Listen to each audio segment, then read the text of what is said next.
నేనేం చెప్తానంటే ప్రతి ఒక్కరు జాబ్ పోయిన వాళ్ళు ఈ అగ్నివీర్ 4 ఏళ్ళు ఉంటుందో ఉండదో అని చెప్పేసి మళ్ళీ రకరకాల డౌట్లు వస్తుంది. ఫస్ట్ ఆఫ్ ఆల్ పోతానే డిగ్రీ కంప్లీట్ చేయండి. ఓపెన్ ఉంటే ఓపెన్ డిగ్రీ కంప్లీట్ చేయండి. మా ఫ్రెండ్స్ చాలామంది ఆర్మీ జాబ్ కొట్టి అక్కడే డిగ్రీ క్వాలిఫికేషన్లో కంబైన్డ్ డిఫెన్స్ సర్వీసెస్ జాబ్ కొట్టి అక్కడ ఆఫీసర్ క్యాడర్లో సెటిల్ అయిన వాళ్ళు ఉన్నారు.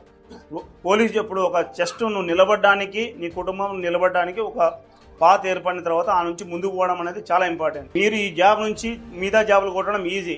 ఒక జాబ్ వచ్చేటప్పుడు మీకు ఇప్పుడు కాన్ఫిడెన్స్ లెవెల్స్ పెరుగుతాయి. ఆ కాన్ఫిడెన్స్ లెవెల్స్ పెరిగినప్పుడు దాన్ని యూజ్ చేసుకోవాలా. మీకు ఇప్పుడు నెక్స్ట్ స్టార్ట్ అయ్యేది అంటే అమ్మాయిలు, మందు, రకరకాల అలవాట్లు. ఈ 3 అలవాట్లు నేర్చుకునేవంటే కినా మీరు ఉద్యోగం తెచ్చుకునే కూడా వేస్ట్.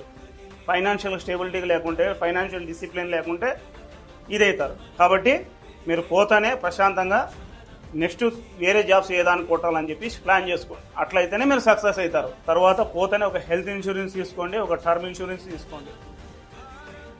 మీకు జాబ్కు మీ ఫ్యామిలీకి ప్రొటెక్షన్ ఉంటుంది. డబ్బులు మళ్ళా పెద్దగా సంపాదించాలనే ఆశ లేకుండా హెల్త్ ఇన్సూరెన్స్ ఒకటి, టర్మ్ ఇన్సూరెన్స్ ఒకటి చేసుకుంటే మీ ఫ్యామిలీకి మంచి ప్రొటెక్షన్ వస్తుంది. ఓకేనా? ఈ అవకాశం ఇచ్చిన యాజమాన్యానికి మీకు అందరికీ ధన్యవాదాలు తెలుపు.